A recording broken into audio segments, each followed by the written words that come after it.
Third logo, June 8, 2001 to March 31, 2012.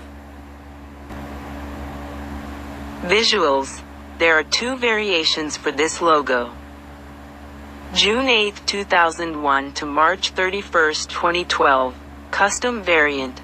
Over a white or black background, there's a grungy 1992 Cartoon Network logo with the text Studios in the same grunge style, in the center of the screen, with most of the letters shaking, most visibly the W. The logo splits in two, with walls on each side of it, causing the letters to stop shaking.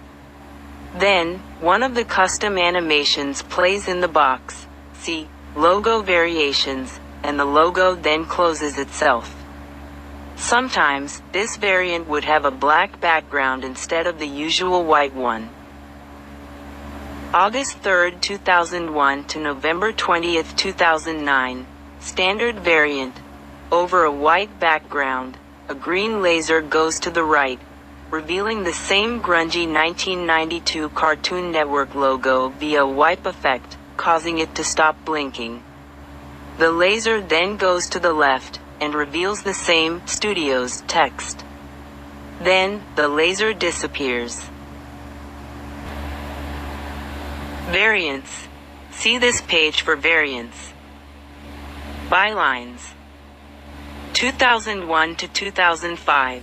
The custom logos for the shows during the early years featured the byline and AOL Time Warner Company. 2003 to 2005, 2008-2009, the Powerpuff Girls and Star Wars, Clone Wars variants feature the byline, a Time Warner Company, or stylized as a Time Warner Company for the black background versions. Trivia. This logo appeared on the end credits for the Billy and Mandy episode, Guess What's Coming to Dinner? As a sticker on the dumpster, but the Studios text is absent, in which Haas Delgado wakes up when he turns into a puppet and look at the Studios location filled with puppets, and the title card for the Clarence episode, Pilot Expansion. This logo briefly appeared on the Chowder episode, The Bruised Blue Nana. Technique. Hand-drawn animation in the custom variants and 2D digital animation in the standard variant. Audio. The sound effects in the variation. In the standard one, it's either a laser sound or the sound of a photocopier. Audio variants. On CN shows that premiered up to 2005 and had the alternate version of this logo, there are slideshow projector clicking noises for the opening and closing of the logo, as well as the sound of an old film projector when the logo is open. On some shows that premiered after 2005 with this logo, there are no clicking projector noises. Chowder has the sounds of a cash register opening and closing as the logo opens and closes. On Ferret and Parrot in the Megas XLR Pilot, Lowbrow, a strange banjo note composed by Greg Miller and Mike Stern is heard, followed by a deep voice says, "Hot dog." This one was actually the background music from the former. The first 2001 episode of Dexter's Laboratory, when former show artist Chris Savino took over production, had the custom Dexter logo, but with the audio from the 1997 Hanna-Barbera logo with the weird laugh at the end playing over it, most likely due to a plastering error.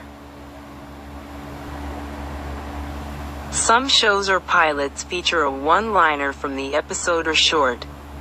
For example, on the Evil Con Carne episode, Evil on Trial, Smell of Vengeance, Hector says, "Scrub harder, you fuzzy doofus."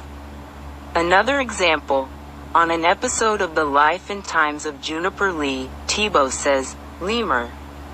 You're a lemur." And to top all that off, on the pilot Enter Mode 5, the kid says, "Skip bip a dippadoo." Then Bushnell Cat yells, "Shut your flat banana hole." In most cases, it uses the ending theme of the show. On the Star Wars, Clone Wars miniseries, a Hanna-Barbera sound effect is heard. On the Flintstones, on the Rocks and the Johnny Bravo episode, Traffic Troubles, My Funny-Looking Friend, the logo is silent. From episodes, And Then There Were 10 Inches to Game Over, and Monster Weather, episodes 1 to 32, 35, of Ben 10, 2005 to 2008, the sounds of the Omnitrix are heard throughout the logo. On Season 1 episodes of Adventure Time, when the logo opens, a creaky door open sound is heard. When it closes, a slam is heard, though cut off by the 1999 to 2018 Cartoon Network Productions Antag. Similar with the situation above, from episodes 15, Perplexahedron, to 52, The Ultimate Enemy, Part 2 Inches, of Ben 10, Ultimate Alien in 113th to 150th episode of the Ben 10 franchise overall. The animation will play as normal, although also cut off by the 1999 to 2018 Cartoon Network Productions Intag, where the logo does not close. Availability. It was first seen on the premiere of Time Squad and last used on the Ben 10 Ultimate Alien episode, The Ultimate Enemy, the show's final episode and franchise's episode 150. The standard version was first seen on Ferret and Parrot and appears on Transformers Animated.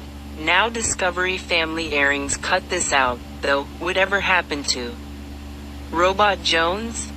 Early episodes of The Life and Times of Juniper Lee, Ben 10, 2005 to 2008, episodes 1 to 32, 35 from And Then There Were 10 Inches to Game Over, and Monster Weather, Season 1 of Evil Con Carne, A Johnny Bravo Christmas, and last used on Firebreather, originally aired on Afghanistan on November 20, 2009, 1 year and 4 days before its United States release on November 24, 2010.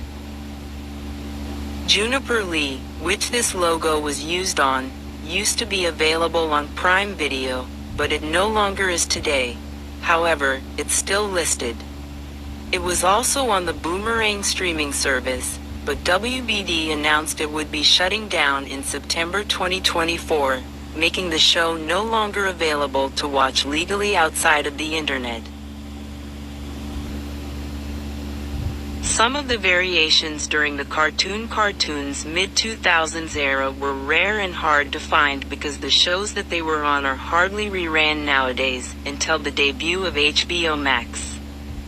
The variants from the final 2 seasons, and the movie, of the Powerpuff Girls, the last season of Johnny Bravo, the final 2 seasons of Dexter's Laboratory, Foster's Home for Imaginary Friends, Camp Lazlo, the first 4 seasons of Samurai Jack, and Ben 10 are seen on Boomerang when they are reran. The still version appears on the Flintstones, On the Rocks, episodes 5 to 9 of Harvey Birdman, Attorney at Law and Star Wars, Clone Wars. The Ben 10, Alien Force, Alien Swarm, Ultimate Alien that has been in use since April 18, 2008 is the last variant to be used, while other shows like Adventure Time and Generator Rex started using the next logo starting in their second seasons. Amusingly, this logo is also retained on Star Wars, Clone Wars on Disney+. Legacy, well known among fans of Cartoon Network series.